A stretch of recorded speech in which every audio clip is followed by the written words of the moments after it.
হে কৃষ্ণ করুণা সিন্ধু দীনবন্ধু জগৎপতে গোপেশ গোপিকাকান্ত রাধাকান্ত নমঃস্তুতে। সকলকে অনেক অনেক শুভেচ্ছা।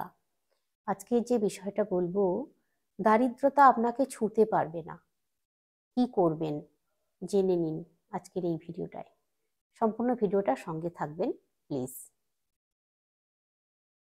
আপনার আলমারিতে যখন আপনারা টাকা রাখেন, বেশ নতুন চকচকে নোট, 10 টাকার করে নোট 100টা নেবেন। 100টা 10 টাকার করে নোট আলমারিতে যেখানে টাকা রাখেন, যেখানে সোনাদানা রাখেন, টাকা পয়সা রাখেন, সেইখানে রেখে দিন। আর আপনার গয়নাগাটি যার যেমন সামান্য, যত সামান্য গয়না, কানেরটা, নাকেরটা, হয়তো গলারটা, সোনার জিনিস, সোনার অলংকার, এই সোনার অলংকারগুলো সবসময় তো সোনার জিনিস ব্যবহার করা আজকালকার দিনে খুবই রিস্ক। তো সোনার জিনিস তো আলমারিতে রেখে দেওয়া হয়। করবে কি, সোনার জিনিস হলুদ কাপড়ে মুড়ে আলমারিতে রেখে দেবে। এতে করে কি হয়, শুভ হয়। মা লক্ষ্মী ভীষণ সন্তুষ্ট থাকেন আপনার উপরে, দেখবেন আপনার উপরে উনি আশীর্বাদ করবেন। আপনি যে যত্ন করে সুন্দর করে হলুদ কাপড়ে মুড়ে রেখে দেবেন। হলুদ শালু কাপড় কিনতে পাওয়া যায়, না হলে এক কাজ করবেন, ধুতি এক টুকরো কেটে নেবেন, সাদা ধুতি নিয়ে হলুদ জলে চুবিয়ে শুকনো করে তাতে রেখে দেবেন, সেটাও করতে পারেন। আর একটা কথা বলবো, আপনার দক্ষিণ পশ্চিম দিকে, ঘরের বাইরে নয়, ঘরের ভিতরে বারান্দারই দক্ষিণ পশ্চিম দিক হোক, বা যে কারোর তো অনেক ঘর ঘর বা দাবা নাও থাকতে পারে, একটা হয়তো ঘর, তাদের ক্ষেত্রে বলবো আপনার ঘরের বা আপনার বারান্দার, যার বারান্দা আছে, বারান্দার দক্ষিণ পশ্চিম কোণটা, ঠিক দক্ষিণ পশ্চিম যে কোণটা হচ্ছে, সেই কোণে একটা পিতলের ঘট নেবেন। পিতলের ঘটিও নিতে পারেন। পিতলের ঘটিতে 7টা 1 টাকার কয়েন নেবেন। 7টা 1 টাকার কয়েন, একই রকমের কয়েনগুলো কিন্তু নিতে হবে। এই যাতে ধানের শীষ দেওয়া আছে ওই রকম কয়েন নেবেন। ওই রকম কয়েনই বেশি পাওয়া যায়ও। ওই রকম কয়েন, একই রকমের কয়েন 7টা নেবেন। নিয়ে ওই ঘটে বা ঘটিতে রাখবেন। কয়েনগুলো একটু গঙ্গা জল দিয়ে ধুয়ে নিতে পারলে বেশি ভালো হয়। ধুয়ে মুছে নেবেন ভালো করে, তারপর রাখবেন ঘটিতে। মানে শুকনো অবস্থায় রাখতে হবে, জল যেন না থাকে তাতে। ওই যে ধুলেন, ভালো করে ধুয়ে মুছে নেবেন ভালো করে, নিয়ে তারপর রাখবেন। রাখলেন, এরপর নেবেন কি, গোটা হলুদ। হলুদ, গোটা হলুদ পাওয়া যায়, শুকনো গোটা হলুদ।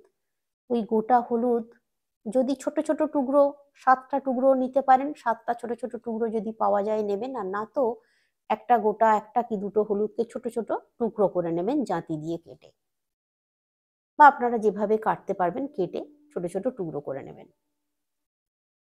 এরকম করে নিলেন, তাহলে 7টা হলুদের টুকরো হলো, 7টা টাকা কয়েন হলো। এরপরে নেবেন কি, 7টা হরিতকি। এগুলো আপনারা কিন্তু সমস্ত দশকর্মার দোকানে পেয়ে যাবেন। 7টা হরিতকি নেবেন। 7টা হরিতকি নিলেন। 7টা কড়ি নেবেন। 7টা কড়ি নিলেন। আর নেবেন একটা সিঁদুরের পাতা। এই কটা জিনিস আপনাদের যদি মনে না থাকে, আপনারা একটু লিখে নিতে পারেন, খাতায় একটু নোট করে নিতে পারেন। এই জিনিসগুলো ওই ঘটিতে রাখবেন। রেখে একটা লাল শালু কাপড় দিয়ে, অথবা আলতা পাতা পাওয়া যায়, একটু বড় সাইজের আলতা পাতা নেবেন। নিয়ে ঘটের মুখে দিয়ে, কাঁচা সুতো কিনতে পাওয়া যায় ওই দশকর্মার দোকানে। দশকর্মার দোকানে কাঁচা সুতো, কাঁচা লাল সুতো, ওই লাল সুতো দিয়ে ওই ওই আলতা পাতাটা ঘটের মুখে দিয়ে বাঁধবেন, ভালো করে বেঁধে দেবেন, পেঁচিয়ে বেঁধে দেবেন। একটা কি দুটো গিঁট দেবেন, একটা গিঁট দিলে থাকবে না, 2-3টে গিঁট দিতে হবে। দিয়ে দেবেন, যেমন খুশি গিঁট দিতে পারেন, ওতে কোনো অসুবিধে নেই। দিয়ে আপনারা আপনার ওই বাড়ির বললাম দক্ষিণ পশ্চিম কোণে দিকে, ওই ঘরটা ঠিক কোণ হবে, ঠিক কোণায়, ঠিক কোণায় বসিয়ে রাখতে হবে।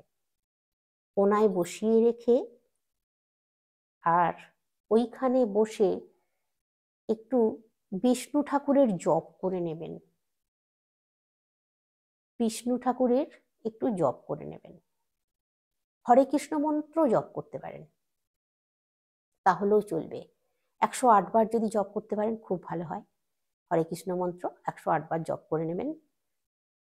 ওইভাবে করে নিলেন, করে ওই কোণে রেখে দেবেন। ওটা রেখে দিলেন। এবার ওইখানেই থাকবে ওটা, ওটাকে একদম তুলবেন না, তুলে আনবেন না। এবারে কখনো যদি মুখের কাপড়টা হয়তো খারাপ হয়ে গেছে, পাল্টানোর প্রয়োজন আছে, তখন একটা ভালো দিন দেখে, পূর্ণিমার দিন দেখে করবেন, অথবা বৃহস্পতিবার করতে পারেন। এই দুটো দিনের মধ্যে যে কোনো একটা দিন করবেন আপনারা। আর প্রথম যেদিন করবেন ওটা পূর্ণিমার দিন করবেন, সব থেকে ভালো হবে, সব থেকে বেশি ভালো ফল পাবেন আপনারা পূর্ণিমার দিনকে হলে। এবারে ওই যে করলেন পূর্ণিমা, যখন পাল্টানোর প্রয়োজন হবে তখন কিন্তু আপনারা ওই সমস্তগুলো ওই পূর্ণিমা অথবা বৃহস্পতিবার দিন সমস্তগুলোকে ঢেলে নেবেন। ঢেলে নিয়ে যদি দেখেন যে হলুদগুলো কালো হয়ে গেছে, খারাপ হয়ে গেছে, পোকা লেগে গেছে, তাহলে তো পাল্টাতে হবে। তখন আপনারা আবার ওই দিন দেখে কিন্তু পাল্টে নেবেন। এমনকি টাকার কয়েনগুলো অনেক সময় কালচে কালচে হয়ে যায়, তাহলে টাকার কয়েনগুলোকেও পাল্টে দেবেন। সমস্ত সবগুলোকেই পাল্টে আবার নতুন ভাবে নিয়ে, যেগুলো ভালো থাকবে রাখবেন, আর যেগুলো খারাপ হয়ে যাবে সেগুলোকে পাল্টে ফেলবেন। ফেলে আবার ওই রকম ভাবে জব করে ওই কোণায় রেখে দেবেন একভাবে। ওটায় কিন্তু হাত দেবেন না, হাত লাগাবেন না একদম। যদি কোনো তাক থাকে, তাকের উপরে তাক মতো করেও নিতে পারেন কোণে, সেটা হলে বেশি ভালো হয়, একটু ওপর হাতে থাকলে জিনিসটা বেশি ভালো হয়। আর যদি তাক করা সম্ভব হচ্ছে না, মেঝেতে রাখছেন, তাহলে মেঝেতে ছোট একটা পিঁড়ের ওপরে বসিয়ে রাখবেন।